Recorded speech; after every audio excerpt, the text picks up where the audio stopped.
Hello दोस्तों, आप सभी का स्वागत है आपके अपने YouTube चैनल मैथ मस्ती पर। दोस्तों मैं हूं विपिन यादव और चलिए आज हम 23 अगस्त 2022 को रेलवे ग्रुप डी में कैसे सवाल पूछे गए हैं उस सवाल को देखते हैं। और हमारे पास क्या होता है कि अलग अलग शिफ्ट के क्वेश्चन आ जाते हैं, तो मैं आपको करा देता हूं शॉर्टकट में जल्दी से जल्दी, और ताकि एक नज़र आप देख लें पहले से, तो आपको पता चले कि भाई किस लेवल के क्वेश्चन पूछे जा रहे हैं। आप अपनी तैयारी पर लगातार बने रहिए और हम आपके साथ हैं कंटिन्यू। सबसे पहला एक सवाल अलजेब्रा का देखा जाए। अलजेब्रा का प्रश्न है, प्रश्न इतना बड़ा संख्या तो नहीं दिया होगा मुझे जैसा कि लगता है, भेजने वालों ने कुछ गलती किया होगा। बराबर 34 तो पूछ दिया गया कि a के पावर 6 प्लस 1 बट्टा a के पावर 6 का मान क्या होगा। तो ये जो सवाल है इसमें 34 थोड़ा ज़्यादा हो जा रहा है, क्योंकि 34 का क्यूब भी करना होगा और बच्चों को सबको आएगा नहीं। 34 का स्क्वायर तो 1156 होता है, फिर 1156 में 34 से गुना करना होगा। एक बात आपको याद होगा कि अगर मान लीजिए कि हमें a प्लस 1 बट्टा a बराबर कुछ भी दिया हुआ रहता है, मान लीजिए अगर 3 दिया हुआ रहता है, तो अगर आपको a क्यूब प्लस 1 बट्टा a क्यूब का मान निकालना रहता है तो आप पढ़ चुके हैं कि इस 3 का क्यूब करते हैं और ये जो दिया हुआ है इसी को 3 से गुना करते हैं जो दिया हुआ है और घटा देते हैं। 3 का क्यूब होता है 27, इसी में 3 से गुना करके घटाते हैं, 27 में से 9 घटाएंगे, हमारा आंसर 18 आ जाएगा। तो ये सवाल ऐसे बनता है दोस्तों, a स्क्वायर हो चुका है, इसी का क्यूब करेंगे तो ये वाला मान आ जाएगा, क्योंकि अगर a स्क्वायर है और उस पर क्यूब कर दीजिएगा तो पावर 6 हो जाएगा ना।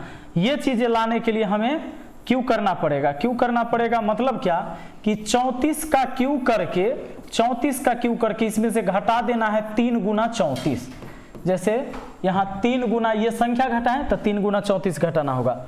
अब 34 का क्यूब सबको याद रहेगा नहीं, तो इसका क्यूब होगा 39202। मुझे भी याद नहीं, क्योंकि 34 का स्क्वायर तक लोग याद रखता है। माइनस 34 तिहाई कर दीजिए, कितना होता है 102 होता है। अब घटा देंगे तो 39 और 304 हो जाता है। 304 होता है ये, और 34 का क्यूब, इसमें से 102 घटाइएगा तो आपको आ जाएगा क्या, ये 39, 3 में से गया 202, तो ये हो जाएगा आपका 4 में से 2 गया 2, 0, 3 में से 1 गया तो 2, ठीक है। 39202। यहाँ हो सकता था कि 34 की जगह 4 दिया होगा, नहीं, लेकिन जो भी हो आप लोग देख लीजिए क्या पूछा था। देखिए अगला सवाल आ जाइए, ये अलजेब्रा का था। tan थीटा, अगला जो है आपका एक त्रिभुज से था, समबाहु त्रिभुज। समबाहु त्रिभुज का साइड पूछ लिया है, इसमें क्षेत्रफल दिया हुआ है। क्षेत्रफल दिया था कि एक समबाहु त्रिभुज का क्षेत्रफल 25√3 वर्ग सेंटीमीटर है, ठीक है। तो इसकी भुजा बताइए, समबाहु त्रिभुज की भुजा बताइए। आपको पता है समबाहु त्रिभुज का क्षेत्रफल होता है √3/4 गुना भुजा स्क्वायर, जबकि क्षेत्रफल कितना है 25√3। अब √3 से √3 काट सकते हैं, a स्क्वायर बराबर 25 चौका 100 हो जाएगा, ये 4 जाकर उधर गुना हो गया, तो a का मान कितना आ जाएगा 10, यानी भुजा हमारी पता हो गया कितना, समबाहु त्रिभुज की भुजाएं कितनी हो गई 10, ठीक है। आइए अगला सवाल पर आते हैं। अगला सवाल आपका दिया हुआ है कि tan थीटा बराबर, ट्रिग्नोमेट्री से tan थीटा बराबर 4, तो पूछ लिया हम लोगों से कि 3 sin theta plus 2 cos theta बटा 3 sin theta minus 2 cos theta बराबर क्या होगा। देखिए एक काम करते हैं, बहुत सिंपल काम। अगर मान लीजिए कि cos से हम भाग दे देते हैं ऊपर नीचे, अगर आप cos से भाग दे दीजिएगा, इसको भी cos से भाग दे दीजिए, इसको भी cos से भाग दे दीजिए, इसको भी cos थीटा से भाग दे दीजिए, इसको भी cos थीटा से भाग दे दीजिए। अब क्या होगा, ये 3 tan थीटा हो गया, नहीं, अब माइनस, ही cos से cos गया 2, ऊपर में प्लस 2, और नीचा हो गया 3 tan थीटा, क्योंकि sin थीटा बटा cos थीटा, tan थीटा होता है -2, ये cos से cos खत्म। अब tan का मान पता है आपको 4, तो यहाँ रखिएगा आप कितना 4, यहाँ भी रखिएगा आप 4, ये 4 × 3 12, 12 और 2 ऊपर में हो गया 14 और नीचा हो गया 4 × 3 12, 12 में से 2 चला गया 10, काटिएगा तो 14 का आधा 7 और 10 का आधा 5, 7/5 आंसर हो जाएगा। आइए अगला सवाल को देखिए जरा। क्वेश्चन है आपके सामने, पूछता है कि प्रथम 10 संख्या का माध्य क्या होगा। पूछा गया कि प्रथम, ये देखिए प्रथम 10 संख्या का माध्य क्या होगा। ए भैया, माध्य मतलब वही एवरेज। प्रथम 10 संख्या का औसत बताना है, यानी 1 से लेकर 10 तक, 1 2 3 4, यही ना, 5 6 7 8 9 10, इनका औसत पूछा है। तो क्यों ना फर्स्ट लास्ट को जोड़ दीजिए, फर्स्ट प्लस लास्ट बट्टा 2 कर दीजिए, ये 11/2 हो गया, 5.5 हो गया। कोई भी ऐसा श्रेणी जिसमें लगातार 2 पदों के बीच का अंतर समान जा रहा हो, उसमें पहला और अंतिम को जोड़ के 2 से भाग लगा दीजिएगा तो औसत निकल जाएगा, 5.5 हो जाएगा इसका। चलिए अगला सवाल है आपका, पूछा गया कि 3 के पावर 0 प्लस 3 के पावर -2 प्लस 3 के पावर -1 और गुना 27, और ये क्या होगा। सुनिएगा, किसी भी संख्या का पावर 0 होता है तो उसका मान 1 होता है दोस्तों, प्लस 3 का स्क्वायर कितना होगा 9, लेकिन माइनस में है तो 1/9, अब प्लस 3 के पावर -1 है ना, यानी ये 1/3 है। अब आ जाइए, गुना कितना है, ये 27 है, इसके बटा में कुछ नहीं तो ये 1 9 3 का एलसीएम कितना हुआ 9, तो ऊपर 9, ये 1 और 3 3 9 तो 3, गुना में कितना है भैया हमारा 27, 9 1 10 और 3 हुआ 13, 13/9 गुना 27, 9 × 27 मतलब 13 × 39। कोई दिक्कत नहीं है, बहुत सिंपल था। आइए 39 हो गया इसका जवाब। अगला सवाल देखते हैं।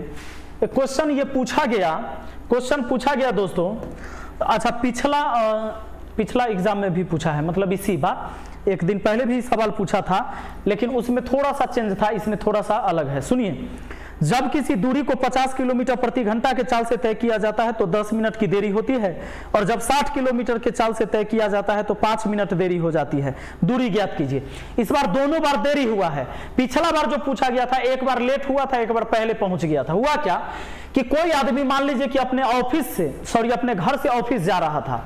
जब अपने घर से ऑफिस जा रहा था तो पहला दिन वो क्या किया कि 50 किलोमीटर प्रति घंटा के रफ्तार से गया। इसके कारण क्या हुआ कि वो 10 मिनट लेट पहुंचा। 10 मिनट उसको क्या हो गया, लेट हो गया। सुन लीजिए, 10 मिनट लेट हो गया। अगला दिन वो सोचा कि इस बार चाल बढ़ा देते हैं, कल लेट हो गया था 10 मिनट, हम ऑफिस से लेट पहुंचे थे। इस बार क्या किया, उसने 60 किलोमीटर प्रति घंटा से ऑफिस गया, और इस बार फिर भी 5 मिनट लेट हो गया, फिर 5 मिनट लेट हो गया, दोनों बार लेट हो गया। पीछे जो क्वेश्चन पूछा गया था उसमें एक बार लेट दिया था और एक बार पहले पहुंच गया था, ईयरली। देखो, जब दोनों बार पहले पहुंच जाए या दोनों बार लेट हो जाए तो समय को हमेशा घटा देना। हाँ, अब सुनिए, एक रंग तो घटा के, 2 रंग रहे तब जोड़ के, याद रखना। और क्या करना है, उस दूरी को मान लीजिए डी दूरी को पहला दिन गया था 50 के चाल से, अगला दिन उसी डी दूरी को गया 60 के चाल से। इसका अंतर कर देना हमेशा, दूरी बट्टा चाल समय, दूरी बट्टा चाल समय, समय का अंतर। इधर एक रंग है तो घटा दीजिए, 10 में से 5 गया, ये 5 मिनट। दोस्तों, ये किलोमीटर प्रति घंटा में लिखा है, इसको मिनट में नहीं छोड़ सकते, इसको हम 60 से भाग देंगे, ये भी घंटा में हो जाएगा। अब ये एलसीएम कितना हो जाएगा बताइए, एलसीएम हो जाएगा 300। एलसीएम 300 हो जाएगा, 50 से काटिएगा 0, 5 6 30, 6D बार में, माइनस 60 से कटा 5 बार में, 5D हो गया, बराबर हो गया 5 गुना 5/60, काट सकते हैं 12 बार में, 1/12 हो गया। आइए, ऊपर में 1D बचा, नीचा में 300 बचा, बराबर हुआ 1/12, काट सकते हैं 6 दूना 12, 6 × 30, 50 बार में, 2 से कटा 25 बार में, यानी ये डी इधर रह जाएगा, 25 उधर 1 में जाकर गुना हो जाएगा, यानी डी बराबर कितना हो गया 25। यानी कि उसके घर से ऑफिस की दूरी 25 किलोमीटर रही होगी। अगला सवाल देख लीजिए, अगला सवाल क्या कहता है, देखिए जरा। क्वेश्चन एक दिया गया कि एक समचतुर्भुज दिया गया दोस्तों, और एक समचतुर्भुज के ना दोनों विकर्ण की लंबाई दिया गया, इस दोनों विकर्ण की लंबाई दिया गया 15 और 18 मीटर। एक D1 दे दिया मान लीजिए 15 मीटर और D2 दे दिया है 18 मीटर। तो पूछता है इसका क्षेत्रफल क्या होगा, ये बताइए क्षेत्रफल। सुनिएगा, एरिया निकालने के लिए ना, एरिया निकालने के लिए फॉर्मूला होता है 1/2 पहला विकर्ण गुना दूसरा विकर्ण समचतुर्भुज का। 1/2 15 गुना 18, 2 से काटा 9 बार में, 9 दूना 18, 15 9 35 से 135। अगर ये मीटर में था तो 135 वर्ग मीटर कहेंगे आंसर।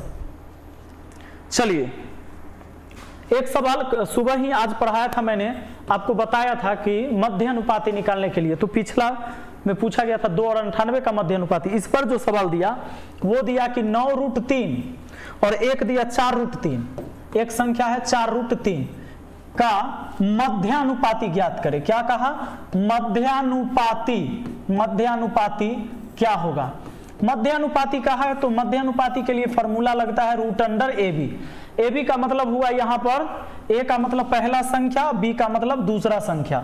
इसी में तृतीयानुपाती कह देता है, मैंने सुबह भी बता दिया है, सुनिएगा, मैंने सुबह बता दिया था कि अगर तृतीयानुपाती कहे, तृतीयानुपाती अगर पूछ देता है तब फॉर्मूला लगता है BA²/A। ठीक है, यहाँ पूछा मध्यानुपाती, फॉर्मूला लगा दिए √AB मतलब 9√3 गुना B का मतलब 4√3, √3 3 हो गया। ये हुआ 9 चौके 36 गुना 3, 36 का वर्गमूल 6 और 3 रह जाएगा अंदर, 6√3 हो गया इसका मध्यानुपाती। चलिए, एक सवाल और है, सवाल ये है कि मूलधन पूछा है, रेट दिया था 10%, टाइम दिया था 3 वर्ष और CISI का अंतर दे दिया था 62 रुपया। सुन लीजिए, 62 रुपया का अंतर है CISI में। कहा किसी धन पर 10% की दर से 3 साल में CI और SI का अंतर है 62 रुपया का, तो जरा बताइए कि इसमें मूलधन क्या होगा। देखिए, 3 बरस के CISI का अंतर निकालने के लिए हमने फॉर्मूला बता दिया था, रेट का Q 2 अंक में लिखना है, दूसरा काम SI गुना R, SI गुना R, और तब इधर दे देना है दशमलव, इसको भी 2 अंक में ही लिखना है। SI के लिए मैंने पढ़ा रखा है, अगर आपने हमसे पढ़ा है तो हमने आपको बताया था SI होता है R × T, तब 10 तिहाई 30, समझे कि नहीं, ये SI हुआ। अब फिर रेट में अगर गुना करते हैं तो ये SI हो गया 30, अगर SI निकालिएगा तो क्या परसेंट, 10 तिहाई 30%, ये SI हो गया। कैसे अंतर निकालते हैं CISI का, CISI का अंतर ऐसे निकालते हैं, रेट का Q, 10 का Q कितना होता है 1000, 1000 का हम 2 अंक लिखेंगे, बस हासिल हमारा 10 बचेगा। फिर करेंगे हम SI गुना R, तो 30 SI हुआ, R से गुना करेंगे 10 से, 30 दहाई 300, 300 हासिल वाला 10 जोड़ देंगे 310, इस 310 का भी 10 से लिखेंगे, अभी दशमलव दे देंगे और ये जो बच गया 3 इधर आ जाएगा। मतलब दोस्तों 3.1% का अंतर हुआ CISI में, 10% के दर से 3 साल का। अब कह सकते हैं कि 3.1% का CISI में अंतर है, जबकि अंतर दिया है 62 रुपया। 100% का मान ही तो मूलधन हो जाएगा, ये 62 अब बटा में 3.1 लिखिएगा, दशमलव को हटा के यहाँ 0 दे देते हैं, और 100% का मान निकालना है 100 से गुना, 31 दूना 62, 20 बार में कटा, 20 गुना 100 कितना हो गया 2000। ये हो गया आपके इस सवाल का जवाब। अगर आपने CI नहीं पढ़ा है तो CI एक बार पढ़ लीजिएगा, एक क्लास सबका करके जाइए कम से कम। मैं तो बार बार कहता हूं कि कोई भी चैप्टर का 2 से 3 वीडियो देखिए, उसके बाद आप एग्जाम देने जाइए, बहुत अच्छे से आप एग्जाम में स्कोर कर पाएंगे, मुझे पूरा भरोसा है। मैथ रीजनिंग में ज्यादा आपको सोचने की जरूरत नहीं पड़ेगी। तो चलिए, अगर ये वीडियो अच्छा लगा तो कुछ नहीं करना है, चैनल सब्सक्राइब करके बेल आइकन दबा के ऑल नोटिफिकेशन पर सेट कर देना है कि जब भी हम वीडियो डालें तो सबसे पहले नोटिफिकेशन आपको मिले और आप आसानी से चीजों को सीख पाएं। मिलते हैं अगली वीडियो में। Thank you, best of luck.